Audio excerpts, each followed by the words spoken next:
Hello and welcome to this webinar on the EUA Leadership Development Programme. My name is Thomas Esterman and I'm heading EUA's work on governance, funding and public policy development. I also have the great pleasure to host this webinar together with my colleague Maria Blanco, who is sitting next to me and who is working with me on the development and implementation of this program.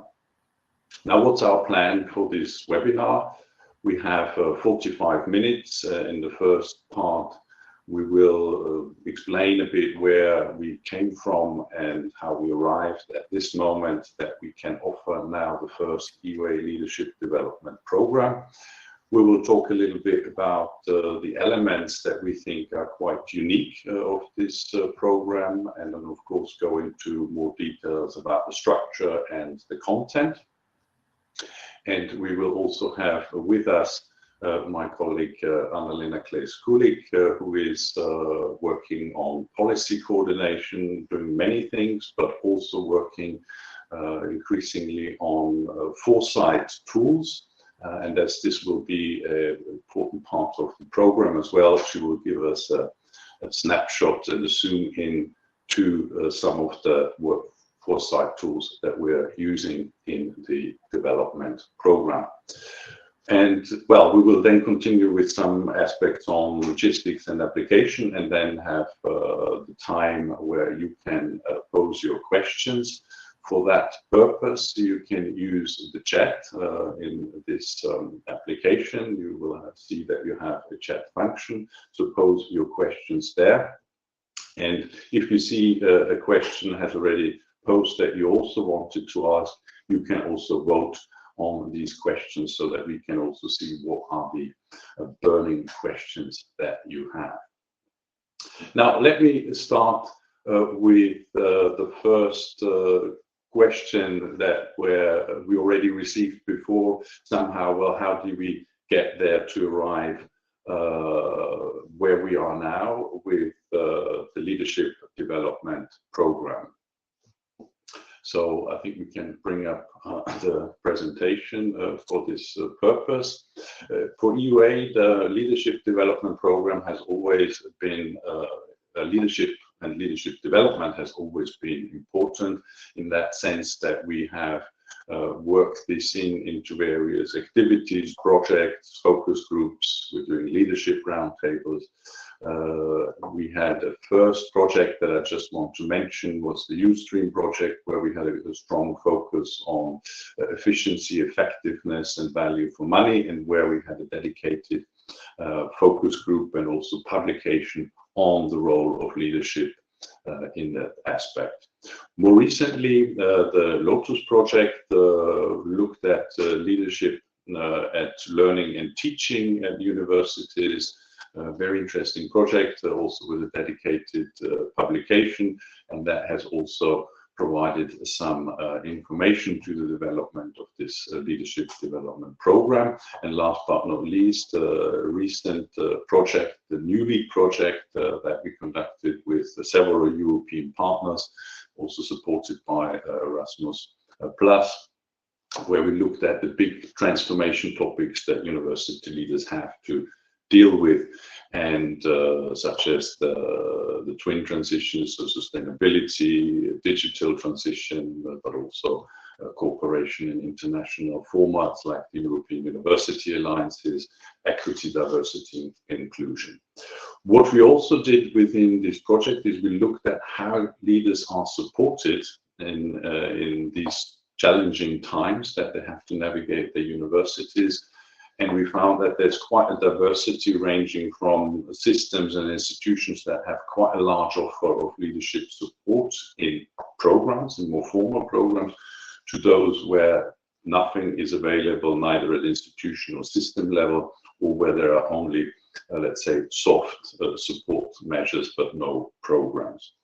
That was the reason why our board at EUA has decided that we would offer a leadership development program at European level.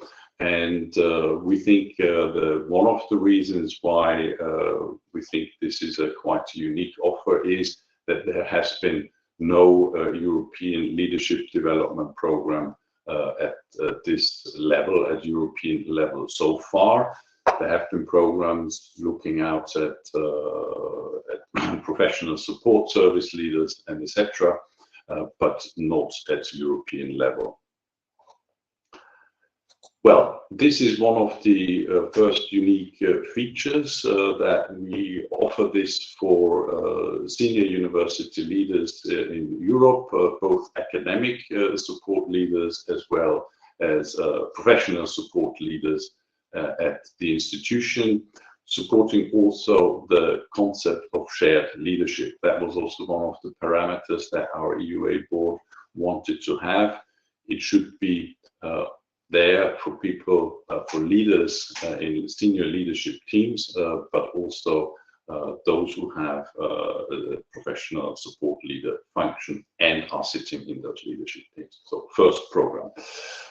We also think that we have quite a unique network of experienced university leaders and experts that have helped us in developing this program, fine-tuning this program, but also they will help us in delivering some parts of the program. So you will also see on our website the strong advisory board that we have and an expert pool that we have for the support and delivery of this program.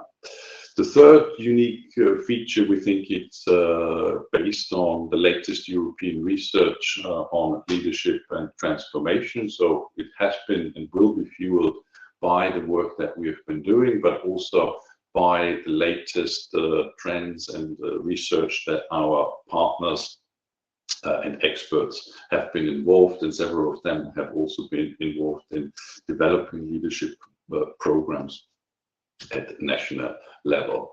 The fourth function that we think is quite unique, it will have a very strong European dimension. So this is also one element of the program that our board asked us to develop, have a very strong European component.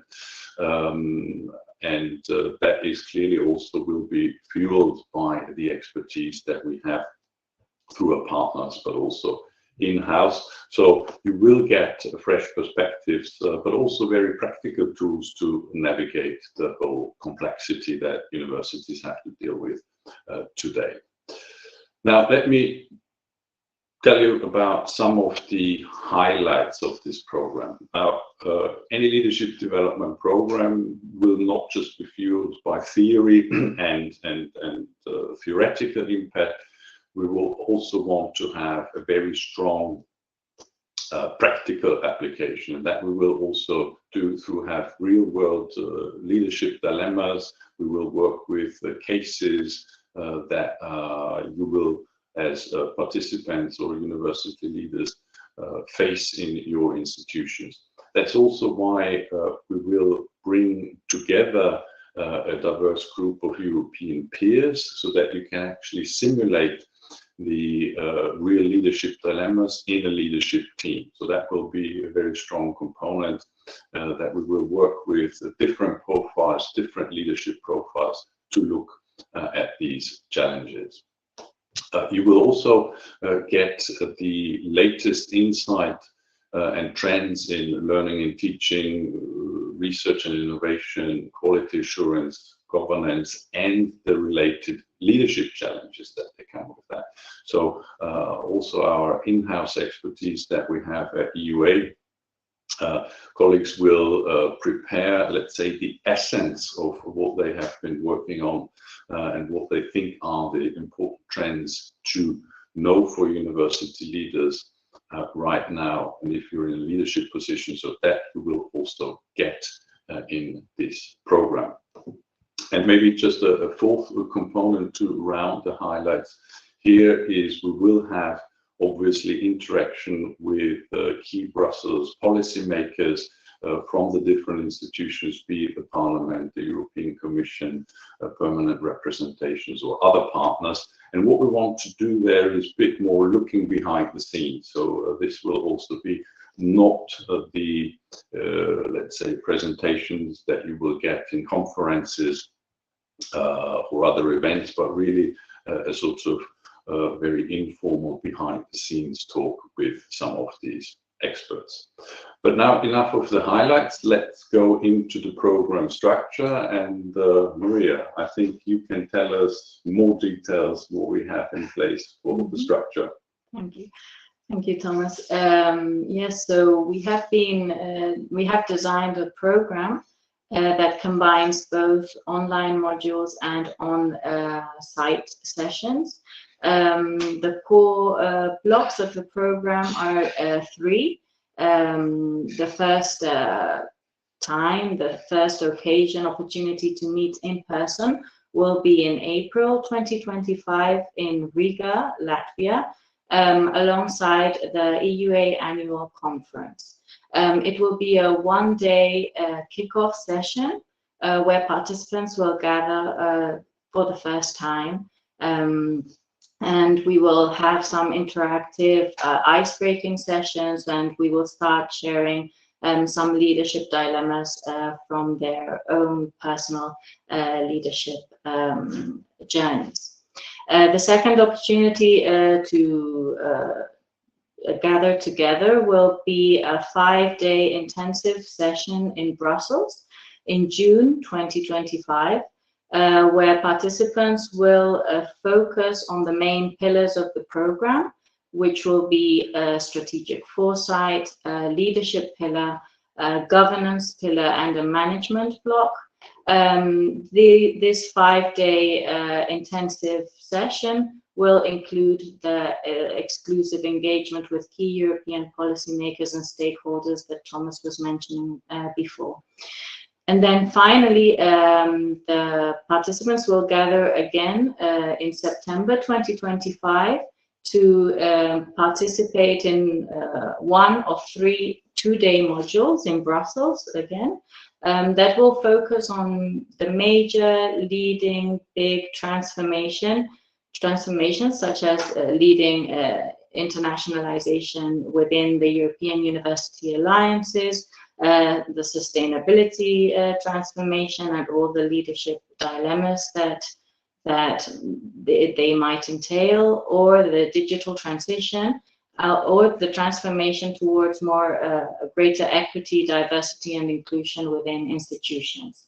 These 3 in-person blocks will be combined with additional online modules that will run throughout the program, and that will focus on innovative leadership and change management, in leadership and organization for learning and teaching, or in leading with integrity or academic freedom, and will aim at completing the program and the topics that will be covered within it. Thank you, Maria. And I think we can see that we have overall around 10 days of delivery between in-person and online sessions.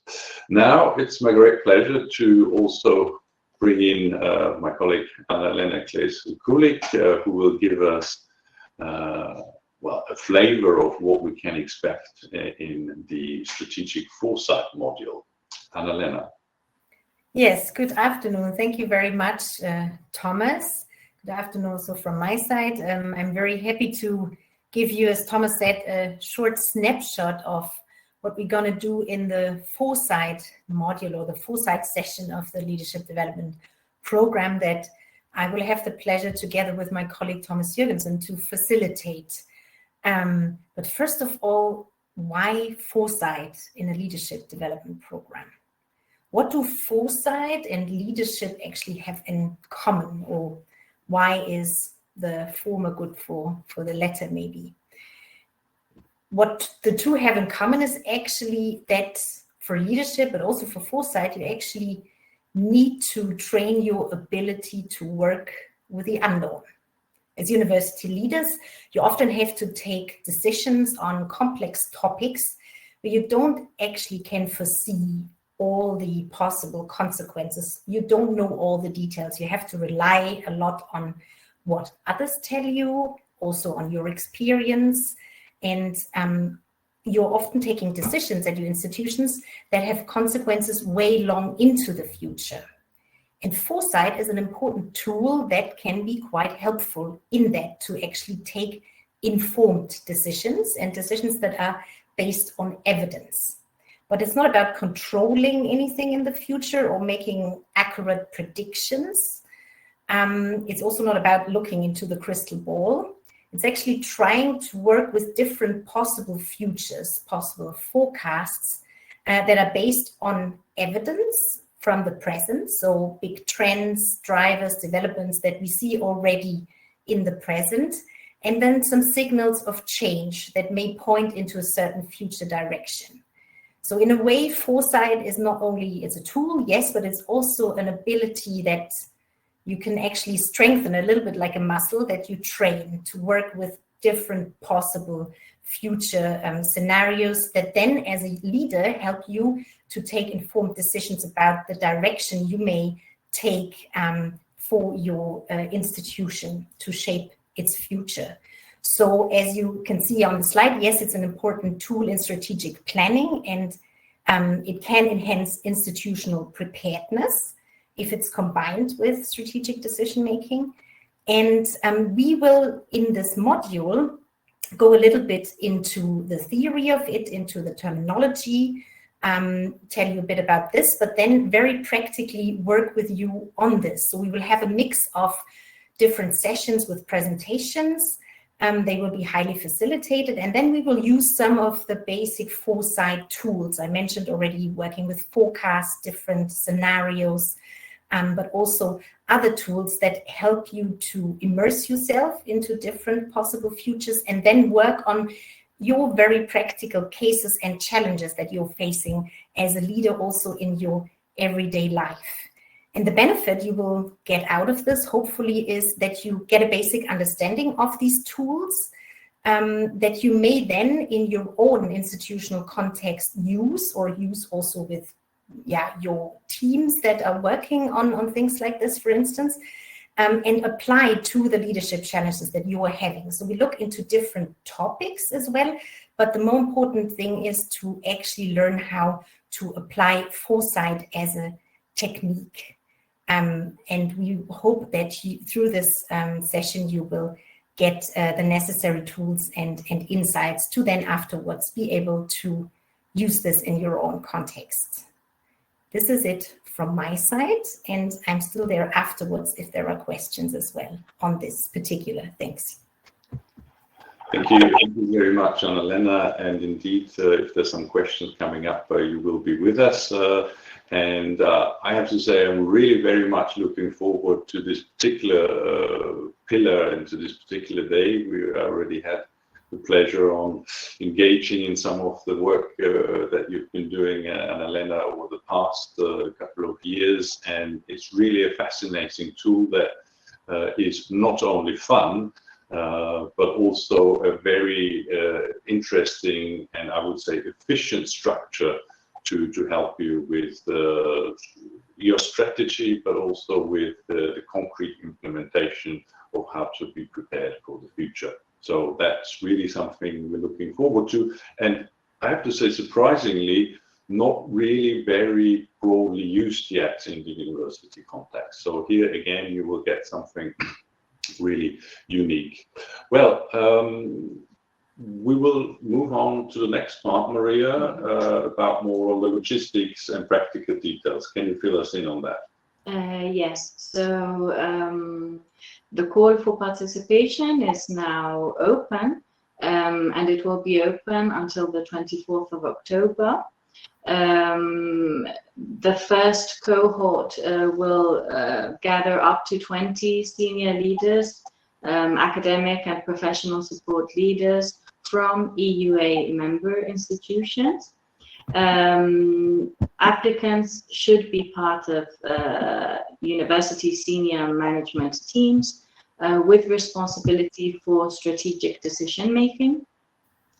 With regards to the procedure, applications should be submitted through the online application form, and applicants should submit together with their application a supporting letter from their institution's senior leadership. This can also be done through the application form that EUA has created with this aim. So this is for the more practical part. Yes, and indeed, I think also what I should mention that we will obviously have get the link to all the more detailed information also on our website beyond obviously the questions that you might have now. Just to conclude with this short presentation, we have worked, I think, quite intensively over the last year, Maria, to really design a program that we think is providing real added value at the European level to the leadership community. And as you can see, the pilot will only be available for 20 people, so that's a rather small group. So therefore, we also have some expectations, and we'll definitely look at this in the selection process, which will be supported by our advisory board and by our EUA board. But we expect participants to have active participation in all sessions, both in the present sessions and the online sessions. So we expect really everyone to attend and be actively involved, but also to prepare for the different sessions. We're obviously aware that participants will have a very busy agenda in their own job, so we will keep this to a minimum and also trying to have a very efficient facilitation. But it also needs to be said, we expect also people to prepare and also dedicate some time to additional group work. Again, this is not about writing a big thesis on topics, but also to work on the real cases that you also will bring into the discussion, and that will indeed help you also then with solving some of the challenges and dilemmas. Now, also for this, what we have developed is over 10 days of delivery. The fee for the program, we have set this at 4,850 euros.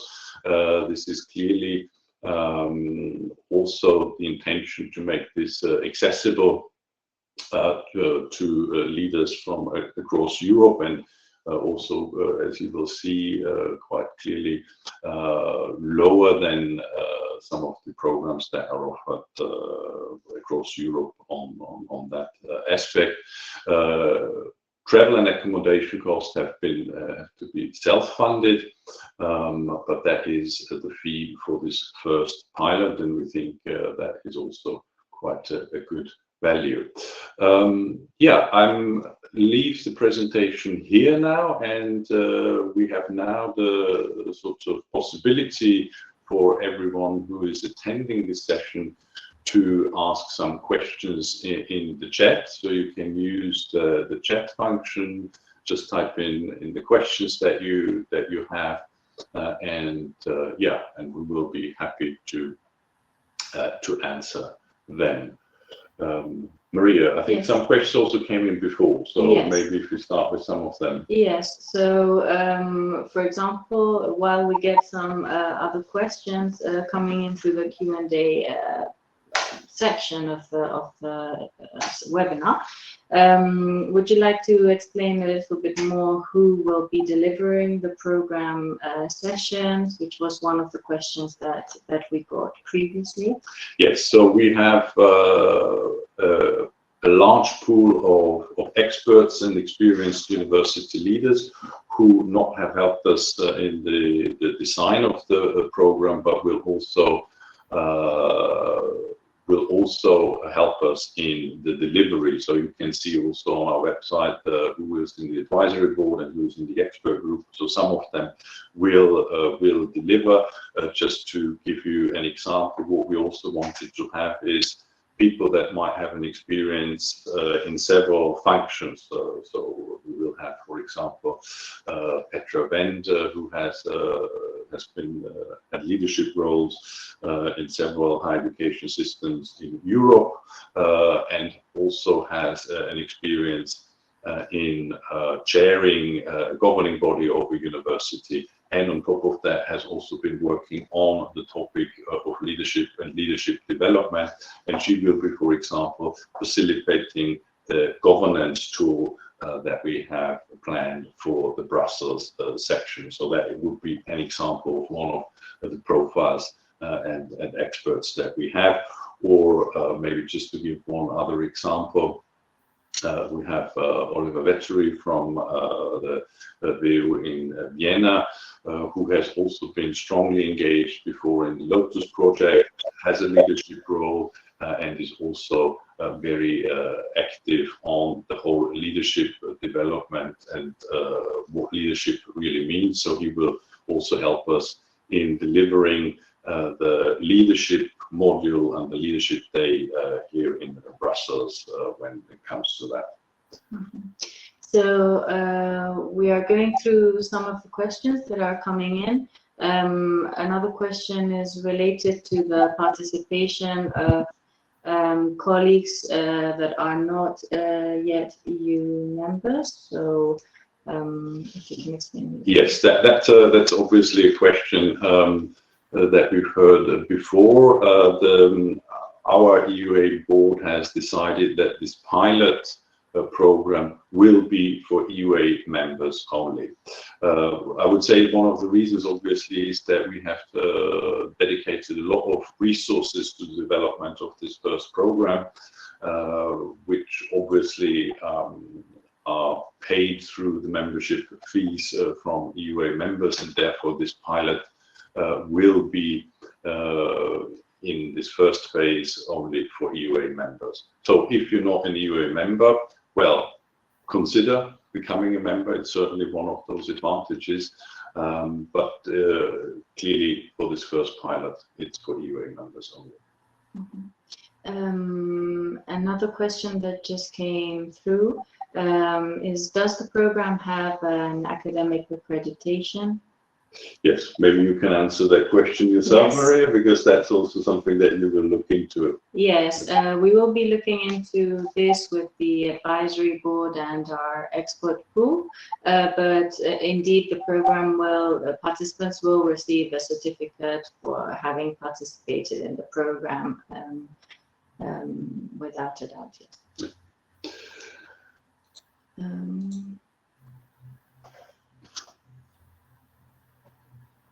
Okay, well, I can go as the other questions come in through the Q&A or the chat.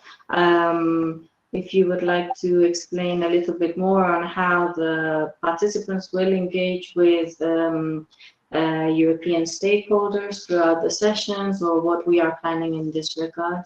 Yes, indeed. So we're trying to have particularly a mix here in Brussels, obviously taking opportunity that we're at the heart of Europe, and engage, for example, with members of the European Parliament or the European Commission. So what we plan is maybe also a visit to one of the institutions or to one of the permanent representations from our member countries here in Brussels, to engage then with let's say research attachés or high education attachés. Obviously at the moment we're at a very exciting time of the new European institutions, the Commission, with positioning themselves with the new faces, and obviously we will take account of that. But the idea is also that you will have the opportunity to also talk to very experienced people who know Brussels, how it works from a very long time, and really get insights into that. Mm-hmm. So that's one way we deal with that. We received a question on whether we could specify the dates in which the on-site sessions will be taking place. Yes, I think we can. Maria, yes, you can answer the question. Yes, so the session in April in Riga will be organized on the 9th of April, so the day before the EUA's annual conference. And the 5-day block in June will be carried out on the first week of June, so from the 2nd to the 6th of June. Yes. And maybe we should also say that this obviously would provide you with an opportunity also to attend the EUA annual conference if you come to this session in Riga. I see one question is how strict is the criterion strategic decision making defined, and we kept it deliberately broad in that sense and didn't want to say, okay, this is this position or that the name of this position will be able to attend the program, because we know very well that the names and positions across the different European higher education systems are quite diverse. So what we're really looking for is people who are engaged in strategic decisions and discussions at institutional level, and that is also where you can see in the application where we would like also to see description of that that you are involved and engaged in this strategic decision-making competence. But that's deliberately not to say, okay, this is exclusively for rectors, vice rectors, deans, or directors of ABCD, but rather have this more content-related approach for the selection procedure. Yes, well, I think there was a question from Carmen Vargas on the selection criteria for participation. Of course, the group will, when the selection will consider diversity within the group, so geographical diversity, but also the diversity of profiles of participants. Would you like to, I think you already answered this question. Yeah, I think so. Yes. Yeah. And there is a question on whether representatives from European universities alliances are eligible to participate.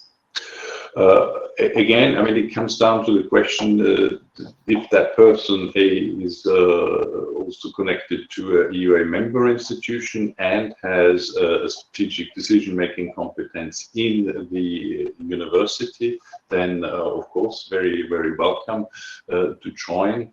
Yeah, I think that should answer that question as well. And we just received another question on whether we aim to have a balanced participation between academic staff and professional support leaders. Well, I think probably from what we're aiming at, this is clearly the intention. We have to see, of course, which applications come in. So maybe also to explain a little bit, we're trying to have a diversity in profiles, so that we indeed can mirror leadership teams in universities. So we will have people working more on the learning and teaching side, more on the research and innovation side, some who have more strategic oversight, others who will be more looking at infrastructure or human resources. So really that we have a variety of profiles, but also a variety of academic leadership, professional support leaders, ideally different higher education systems, and of course gender as one of the other criteria. But we can see it's going to be quite a challenge that will also depend on the applications. Yes. I don't see any further questions. So the selection criteria, I think we have responded. There's one on the, I think, a URS question.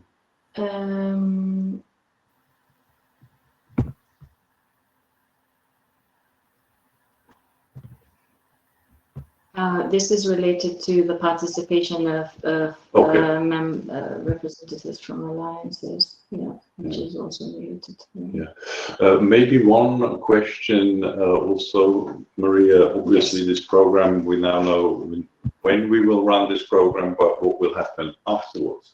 Is there more into it? Yes. So participants in the program, our aim is that in September 2025, we will launch the alumni network of EUA's Leadership Development Programme that will provide further opportunities for participants to continue engaging and to build that European-wide network and consolidate it after the program. Of course, additionally, during the autumn of 2025, we will have a process of evaluation for the program, where we will collect feedback from participants and facilitators in order to prepare for the launch of the second iteration of the program, and where we aim at having that more of a co-creation approach, where participants can also feed into the improvement of the program in future iterations. I can see one more question on the question of if we will provide a list of speakers. Yes, indeed, we will add more details to the program and to the website that is available. But as I said, you can already have a look at the expert pool that we have, where several of them will also deliver some of the sessions. So not just be there for the design, but also in the delivery of the sessions, so that you can also already see the diversity of contributors and facilitators that you have. You know that Anna-Lena, for example, and her colleague Thomas Jørgensen will deliver the foresight tool, and several of our colleagues at EUA will also deliver some of the European sessions, and as it comes for the engagement with European, the Brussels scene, there we will have to wait, obviously, that we have the composition of the new institutions. I think there are a couple of some more questions there. So there's a question on whether applicants should be from an institution that is an EUA member. Yeah. Yes. On the September date, this we will be confirming in the upcoming weeks. I think I saw a question in terms of country, if someone from Norway would be able to. So obviously we have a much broader membership than just the EU. So again, the key component is the EUA membership. And if you're from Norway, you can of course participate as well. I think there was one question on how much time people should plan apart from the in-person and online sessions. Well, Maria, you're working on the study guide, so that will also be one part of making evaluations, how much time people should plan outside of the sessions. We haven't, I know we haven't fixed this yet, but some reflections on that, maybe. Well, we expect that each session or each module will have some component like a preparation in order mainly to get the most out of the in-person sessions, so that in-person sessions are really designed to be very interactive and very hands-on with a very practical approach. So of course, in order to have them run smoothly and ensure that participants get the most out of them, there will be a small part of previous preparation that they will have to work on individually. And additionally, as Thomas mentioned before, part of the program will also be a group project, or where participants will be grouped into small 5 to 7 people groups, and they will have to develop a case study or a simulation, and there they will also need to dedicate a little bit of time to working together and taking leadership decisions together. I see several questions. How often are we planning the program in the future? Well, this will depend a little bit on the demand. We hope, obviously, to make this a more sustainable program that we run in several iterations, well, hopefully once a year, but clearly the intention is that this is done more often and on a regular basis. Then one more question also was more details on sessions on leadership and governance.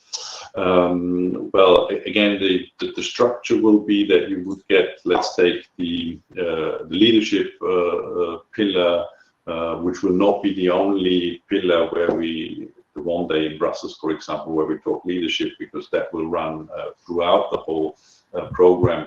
So you will also get more theoretical feedback, resources that you can look at that will be exclusive for the group of participants there. That will be also very selected.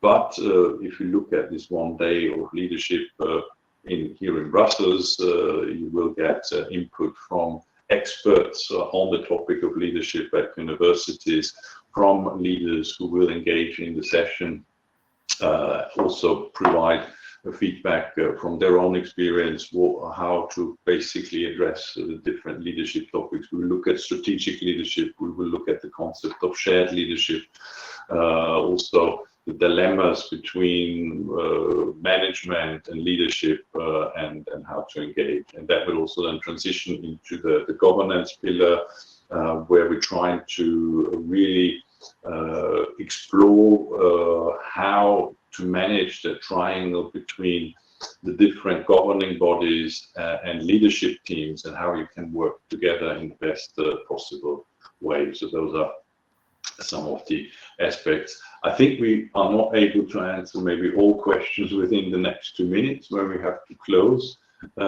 this session, which we will do, but maybe as Anna-Lena is here as well, is there some more, let's say, insight on the foresight that you could share with us before we close? Well, I can share already that this will be one of the sessions that will be delivered physically in Brussels. So I think that's also a big advantage, that you can really work, as Maria also said before, in the small teams, in a group together on really using the tools, because that's what we're interested in foresight and in delivering in this session, that you don't necessarily, solve all the challenges for your institution's future in the next 5 to 10 years. No one will expect that really, but that you go home after this program, after this module, with some tools at hand that you can use and also maybe adapt with your team back home in the institution. I think that's what makes it quite unique and also very practical. Excellent. Thank you very much, Anna-Lena. I'm looking at the time. I think it has been, thank you very much for everyone for attending this session. We've got lots of questions. As I said, we haven't been able to answer all of them, but we will do so. We will also send you the answers to some of the questions that you have. It will range from when there will be the selection, when people will be formed, to assessment questions that I can see. So everything that you will get in the next couple of days. And if there are some questions that you have afterwards that you thought, okay, that is something that I want to know, you can always reach out to us, and we're very happy to engage with you. And and we're very much looking forward to really get going with the program in reality, and hope that many of you will also consider applying and joining us for this really exciting adventure. So thank you very much for everyone for attending, and thank you, Maria and Anna-Lena, for also sharing those insights, and have a nice day, and looking forward to your further engagement. Thank you very much.